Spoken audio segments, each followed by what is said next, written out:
Sebagai personil Satuan Lalu Lintas Polres Kota Malang, Jawa Timur, Bribka Seladi memiliki wewenang menindak setiap pelanggaran berlalu lintas.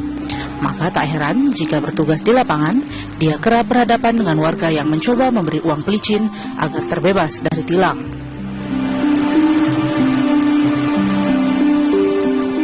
Begitu pula saat bertugas di bagian pembuatan surat izin mengemudi atau SIM di kantor Satpas Polres Malang Kota.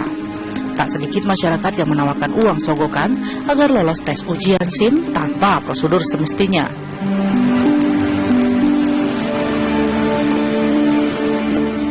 Namun selama 37 tahun mengabdi di Korps Bayangkara, tawaran dan godaan tersebut selalu ia tolak. Baginya uang pelicin atau sogokan tersebut bukanlah rezeki yang halal. Bahkan di saat sulit pun polisi berusia 57 tahun ini tetap memegang prinsip kejujuran. Ya, untuk mencukupi kebutuhan hidup keluarganya, dia memilih menjadi pemulung. Dibantu anak keduanya, setiap hari Bribka Seladi mengumpulkan barang bekas di sekitar rumah dan kantornya. Pekerjaan sampingan itu kerap dia lakukan di sela-sela tugasnya sebagai abdi negara. Celaan dari kolega serta masyarakat tak mematahkan semangat bapak tiga anak ini, tapi justru menjadi pendorong untuk tetap memperjuangkan prinsip bebas dari praktik korupsi. Dari Malang, Jawa Timur, Edi Cahyono, TV One mengabarkan.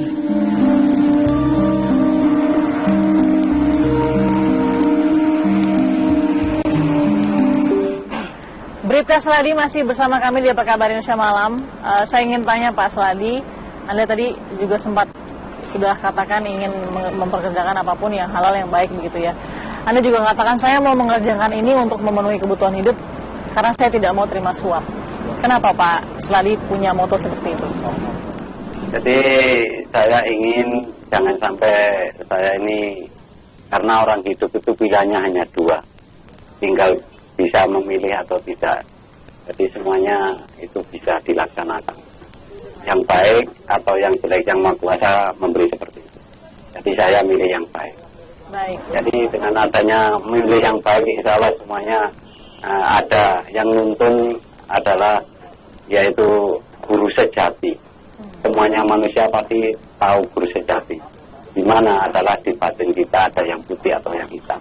Kalau saya ingin yang putih, alhamdulillah sampai saat ini saya dapat rezeki memungut sampah ini bisa saya jalani karena saya inginnya rezeki yang halal atau barokah. Bukan munafik, saya tak mau rezeki dari siapa yang memberi, enggak.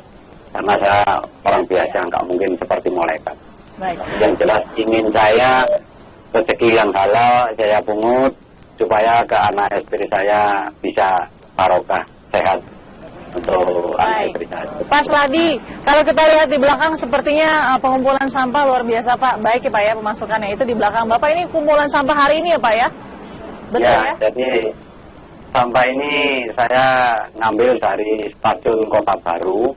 Ini saya ambil setelah saya masukkan, kemudian nanti saya pilah bersama-sama sama rekan saya pemulung.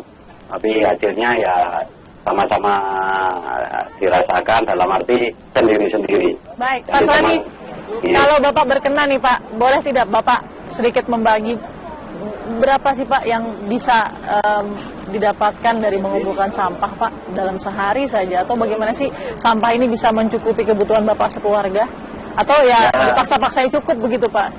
Atau gimana? Ya sebetulnya untuk saya cukup, kajian juga cukup. Cuman yang jelas untuk tambahan untuk keluarga saya ya bisa mencapai awal-awalnya 25 atau 27 ribu. Tapi sampai saat ini alhamdulillah setelah saya ngambil dari stasiun ini ya bisa sehari bisa 50 atau 75 itu per hari. 50.000 sampai 75.000 rupiah untuk Bapak melakukan kerjaan tambahan mengumpulkan sampah begitu Pak Seladi ya? Iya betul sekali. Baik, Pak Seladi, kalau boleh nih Pak, karena pasti Bapak disaksikan oleh banyak, mungkin juga yang sama-sama berprofesi sebagai polisi atau yang lain gitu Pak, yang membutuhkan kerjaan tambahan, mungkin semangat tambahan juga untuk memenuhi kebutuhan hidup yang semakin sulit dan tinggi. Pesan Bapak apa untuk mereka-mereka yang mungkin bingung bagaimana harus terus semangat? Ya semuanya pesan saya ya mudah-mudahan dari teman-teman, mohon maaf ini sebetulnya bukan saya ini menggurui indah, ya kalau bisa jangan disepelekan barang seperti itu. Marilah kita sama-sama ambil, itu kan merupakan rezeki dari Yang Maha Kuasa dibuang, gak merugikan orang lain, jadi gak korupsi. Ya silakan, apa kalau mungkin yang mau silakan, monggo sama-sama cari rezeki, tapi luar dari dinas, luar dari tugas, jadi lepas dari tugas, mari silakan. Amin, amin, amin ya rabbal alamin. Ini kalau boleh dilihat dari semangat Bapak dan tadi penjelasan Bapak ya. Mudah-mudahan Bapak seperti nama Bapak ya Pak, Bribka Sladi. Selamat di dunia dan akhirat karena menjalankannya halal ya Pak ya. Apapun ya yang bisa dilakukan demi memenuhi kebutuhan hidup ya Pak Sladi. Terima kasih Pak Sladi, mudah-mudahan sosok Anda menjadi inspirasi bagi banyak orang, bagi semua yang saat ini harus bekerja keras memenuhi kebutuhan hidupnya. Terima kasih Pak Sladi. Ya, terima kasih. Assalamualaikum warahmatullahi wabarakatuh. Waalaikumsalam.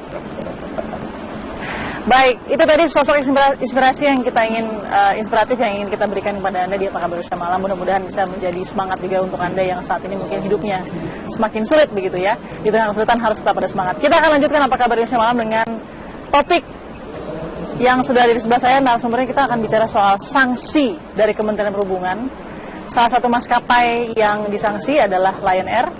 Satunya lagi adalah AirAsia, tapi yang kita hadirkan saat ini adalah yang melakukan penolakan terhadap sanksi tersebut ya. Ada Pak Haris Arthur sebagai kuasa hukum dari Lion Air. Selamat malam Pak Haris. Selamat malam Pak Bugis. Ya. Ada juga Mas Gary Suliatman sebagai pengamat penerbangan kita. Selamat malam Mas Gary. Selamat malam. Baik, sedikit dulu ya sebelum kita jeda.